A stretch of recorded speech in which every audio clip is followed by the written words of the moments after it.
So here we are going to talk about pituitary gland. But before talking about the pituitary gland, we should know about the endocrine system and the endocrine glands. Endocrine system क्या होता है? It is basically the endocrine gland system जिसमें hormones की production होती है for the maintenance of the homeostasis.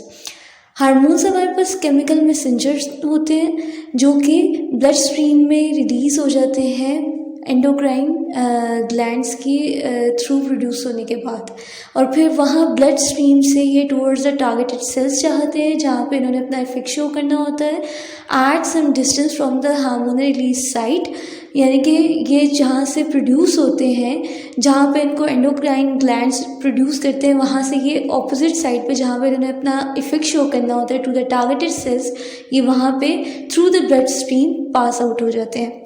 Hormones can be considered as the drugs that are manufactured by the body, क्योंकि hormones different functions perform करते हैं. Either वो reproduction में involve है, ग्रोथ में इन्वॉल्व है, डेवलपमेंट में इन्वॉल्व है, तो वेरियस फंक्शंस परफॉर्म करते हैं, इसलिए इनको हम एज अ ड्रग भी कंसिडर करते हैं that are manufactured by the body. अब अगर इन केस ऐसा हो रहा है कि एंडोक्राइन सिस्टम वर्क कर रहे हैं तो एंडोक्राइन ग्लैंड्स हार्मोन्स को प्रोड्यूस करेंगे और हार्मोन्स अपने फंक्शंस को नॉर्मली परफॉर्म करेंगे. बट इन केस ऐसा होता है कि कभी कभार एंडोक्राइन सिस्टम नॉर्मली फंक्शन नहीं कर रहा होता, तो in that case endocrine glands hormones को प्रोड्यूस नहीं करते हैं या उसको नॉर्मली नहीं प्रोड्यूस कर रहे होते जितना उनको प्रोड्यूस करना होता है सफिशिएंट अमाउंट में हार्मोन्स को. तो इन दैट केस हमारे पास कुछ ड्रग्स होते हैं जो कि एक्सटर्नली इनटेक किए जाते हैं या फिर ओरली लिए जाते हैं. उस केस में ये जो ड्रग्स लिए जाते हैं ये एज एन हार्मोन के तौर पर फंक्शन करते हैं और हार्मोन्स के जितने भी फंक्शंस होते हैं वो कैरीड आउट करते हैं. पिट्यूटरी ग्लैंड हमारे पास क्या है? It is located within the sella turcica. It is inferior to the hypothalamus. Hypothalamus के नीचे हमारे पास पिट्यूटरी ग्लैंड होता है और हाइपोथैलेमस और पिट्यूटरी ग्लैंड को जो अटैच करता है एक दूसरे के साथ वो इन्फंडिब्यूलम होता है. इसके 3 लोब्स होते हैं, एंटीरियर लोब, इंटरमीडिएट लोब और पोस्टीरियर लोब. अब हाइपोथैलेमस क्या है? हाइपोथैलेमस भी एक ग्लैंड है. It is inferior portion of the diencephalon of the brain. अब डायनसेफेलॉन के नीचे हमारे पास इनफीरली हाइपोथैलेमस प्रेजेंट होता है और हाइपोथैलेमस के नीचे हमारे पास क्या होता है? हमारे पास पिट्यूटरी ग्लैंड होता है.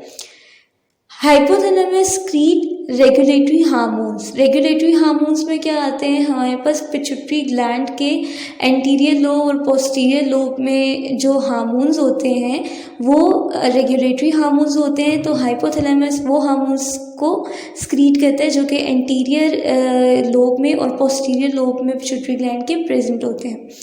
It controls the pituitary gland. अब पिट्यूटरी ग्लैंड को कैसे कंट्रोल करते हैं? क्योंकि जितने भी हार्मोन्स एंटीरियर लोब में प्रेजेंट होते हैं स्क्रीट आउट होके वो हाइपोथैलेमस से ही आते हैं, और जो पोस्टीरियर लोब के अंदर जो वेसोप्रेसिन और एंटीडायरेटिक हार्मोन होता है, ये 2 हार्मोन्स प्रेजेंट होते हैं. ये स्टोर्ड फॉर्म में होते हैं इन द पिट्यूटरी लोब. ये भी हाइपोथैलेमस से ही स्क्रीट होके आते हैं. Produces antidiuretic hormone and oxytocin. तो यही है कि हमारे पास एंटीडायरेटिक हार्मोन और ऑक्सीटोसिन किधर होते हैं? पोस्टीरियर लोब में होते हैं पिट्यूटरी ग्लैंड के, तो ये हाइपोथैलेमस से ही आते हैं.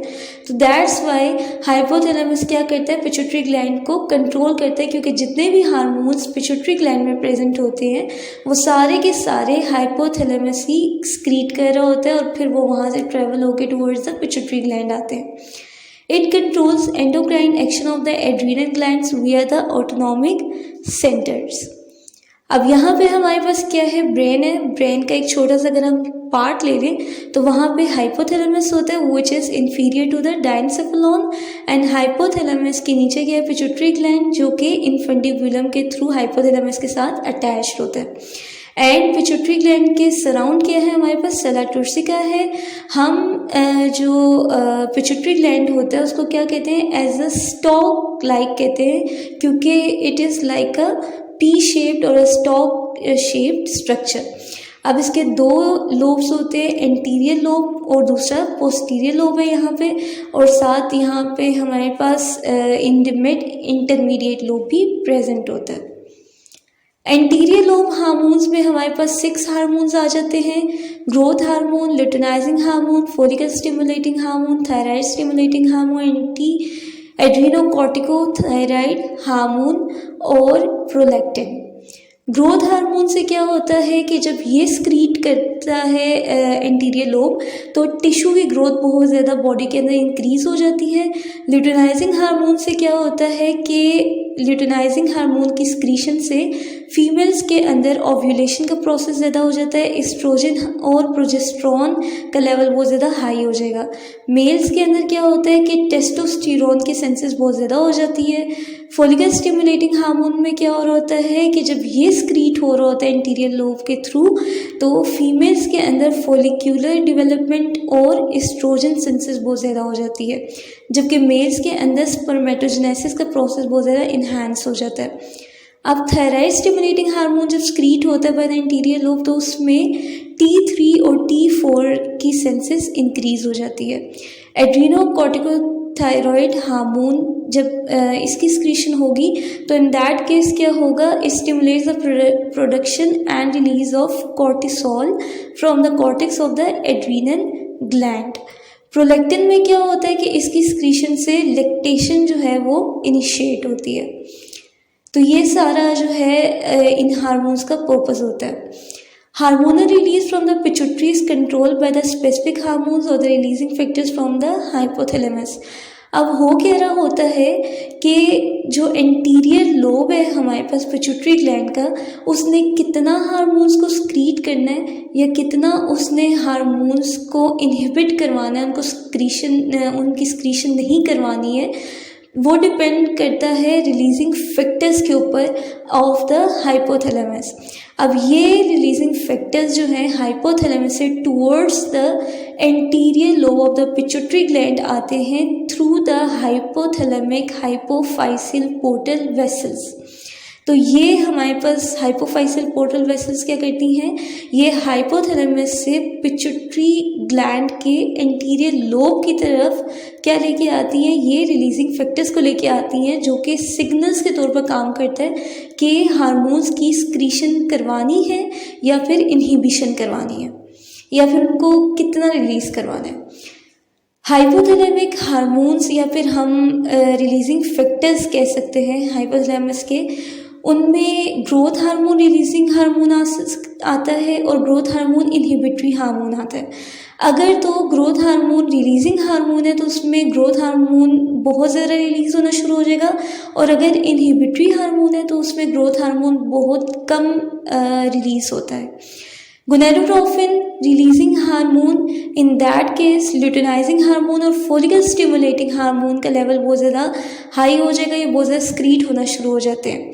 और अगर हाइपोथैलेमस से जो रिलीजिंग फैक्टर आ रहा है उसकी वजह से क्या थायरोट्रोफिन रिलीजिंग हार्मोन की वजह से क्या होगा कि थायराइड स्टिमुलेटिंग हार्मोन बहुत ज़्यादा रिलीज़ होना शुरू हो जाएगा थ्रू द एंटीरियर लोब। लेकिन अगर जो हाइपोथैलेमिक हार्मोन है या रिलीजिंग फैक्टर है वो कौन सा रिलीज़ हो रहा है, कॉर्टिकोट्रोफिन रिलीजिंग हार्मोन, तो इन दैट केस जो एंटीरियर लोब है उसमें से कॉर्टिकोथायराइड हार्मोन की जो स्क्रीशन है वो बहुत ज़्यादा इंक्रीज़ हो जाती है। और अगर इन केस रिलीजिंग फैक्टर जो आ रहा है फ्रॉम द हाइपोथैलेमस वो प्रोलैक्टिन इनहिबिटरी फैक्टर है तो उसमें हमारे पास प्रोलैक्टिन जो है वो उसका लेवल बहुत ज़्यादा कम हो जाता है। इंटरमीडिएट लोब क्या है, it secretes melanin stimulating hormone, but ये बहुत कम क्वांटिटी में मेलानिन स्टिमुलेटिंग हार्मोन को स्क्रीट करवाता है। तो मेलानिन स्टिमुलेटिंग हार्मोन हमारे पास एक प्रोटीन भी स्क्रीट करती है दैट इज़ नॉन एज प्रोपियोमेलाकोटिन। तो ये प्रोटीन है जो कि मेलानो स्टिमुलेटिंग हार्मोन की स्क्रीशन को फुलफिल कर देती है।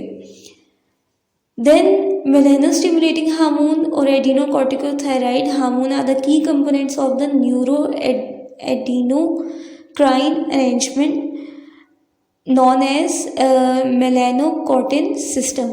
अब MSH का जो फंक्शन है वो क्या है कि it controls appetite, energy homeostasis and it is involved in inflammation process।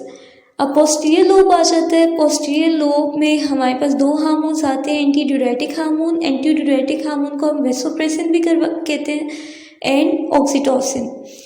Anti diuretic hormone और ऑक्सीटोसिन जो है, इनका काम क्या होता है कि एंटी ड्यूरेटिक हार्मोन हमारे पास वाटर की रीअब्जॉर्प्शन करवाता है in the kidney from the distal renal tubule.